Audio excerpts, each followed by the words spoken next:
it's always gonna be something. You've only been married once. It was to Mariah, right? Yeah. And only will be married once. It's only gonna happen once. So when all this starts first happening, right? Yeah. Does Mariah call you and be like, "What the fuck are you doing, bro?" Not really. We have that type of conversation, but she's a little bit more understanding. She's kind of be like, I see you out there making waves. Like, she kind of comes from it more from that perspective. But there was no, I think only sometimes maybe when things in the media get misconstrued or people make up stuff. Like, you got to clear it up. Like, we talk every day. So we're like, yo, like there was some wild shit of like saying that we were having like a custody battle or something. I saw that, yeah. And it was like, I was like, we just was at dinner yesterday. Is this something you ain't tell me? You know, but it's like once we kind of do away with all the rumors, because people do like to start rumors and operate in that low frequency, but we all be on the same page. Do you still have the tattoo? Did you cover it up? I added to it, shall we say? It's my whole. That was my only tattoo at one time. Now my whole back is tatted. I remember. Yeah. I was like, this guy's outside. Yeah. He got the whole. It was Mariah Carey. Damn right. I can't buy her nothing that she can't buy herself. Mariah Carey was my as a small child. She was like my first crush. Yeah. So when I saw it, I was like, shout out to Nick, man. It was Mariah and J-Lo. Yeah. And actually, my boy ended up being with J-Lo, Casper Smart. See, look at these young tycoons out here in these streets. Getting it together, man. I want to talk about, because I don't feel like you get enough credit in terms of your ear for talent on the music side. A girl like Kehlani, somebody who was signed with you initially. Her was signed when she was 11 to you, to Incredible. Yeah. You have like and now she winning Oscars and Grammys and stuff. Shouts out to young Gabby out there. Yeah, how, like, for you, like, why do you think you get enough credit, man, when it comes to the music shit? Because I feel like people obviously, like, listen, you've put out some dope records, but I also feel like people don't really take you serious as an artist. I never tried to push it. Well, also because I feel like we just see you as doing so many other things. Yeah, and like I came up in a time where you couldn't do more than one thing. Right. So I had to pick and choose. So I chose, you know, comedy and man, you fucking had Gigolo, bro. Movies and shit. But so you couldn't do both when I was young. Right. But what's dope is that I was a DJ and a producer, like all through high school. So I never wanted to be in front of the camera. So throughout my career, I've written and produced records that I got platinum records all day long, but it's just like I never was like, this is me, look at and pay attention to me. Even when it came to the artistry stuff, I never was really on that.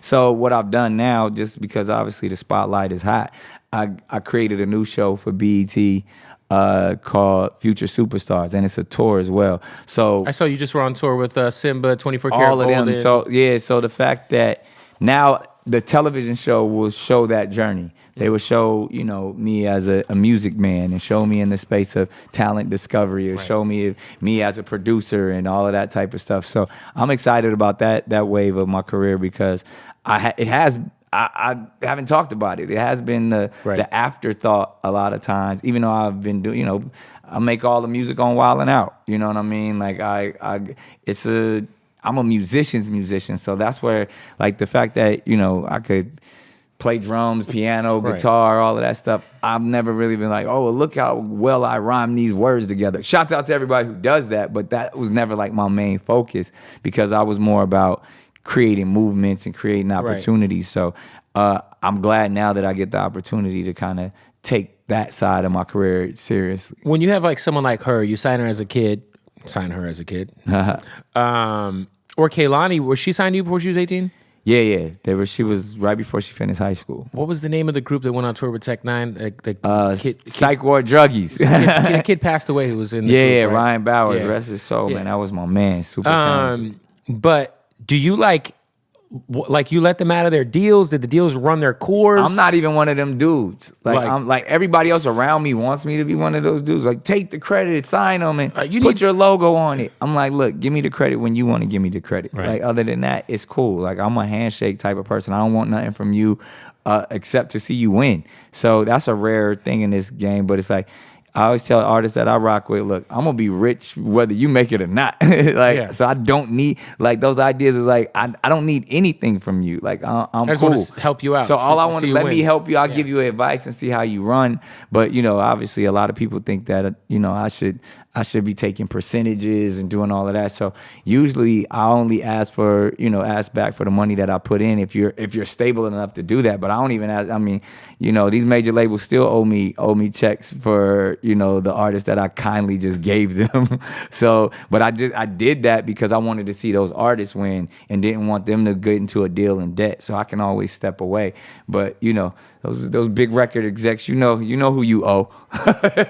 They owe you some money?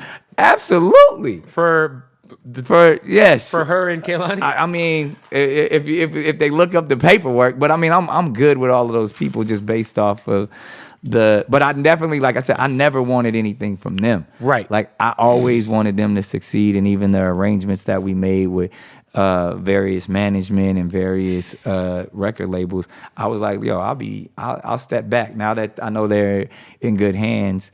I'm off to the next thing because I really don't want anything from anybody. But when those major systems who make hundreds of millions of dollars off of these artists, like let me get my investment back. Yeah. At least give me the money that I spent to bring them to you. So but again, that's small paper. I ain't really counting. Was there anyone who you almost signed that it got right to the finish line, but for whatever reason, yeah, a couple of people like Becky G. I remember Becky G early on. She was like a little 14-year-old girl rapping. Yeah. So many people. I mean, because I used to run Teen Island at Def Jam. L.A. Reid put me in charge of all of the teen acts. Right. And obviously it was a cool roster. It was a group I created called the Schoolgirls. This artist named Aaron Fresh who was super dope. And we had a arsenal of artists, and I was putting them all in. Gabby was a part of that as well. We put them all in these Nickelodeon movies that we were making. And the star at the time, the one that obviously the biggest act on Teen Island, he just was bubbling off the internet, was this young kid named Justin Bieber, who the rest is history. Really, the whole Teen Island budget just folded and went into Bieber's career, and it's the Justin Bieber that we know to this day. So was that prior to him linking with Usher? It was during the same time. Same time. That's what, like, it was, like I said, he got the deal in the building, but as you know, they upstreamed him quick. Yeah. So like, I think the Nickelodeon movie that we put on was Justin's first thing ever on television. So and the first movie and stuff that he had ever did, because before then he was just this dope little kid from YouTube that they were about to put out a record and all that. And so I was like, yo, he about to go. And then he went. Go, he went. Yeah.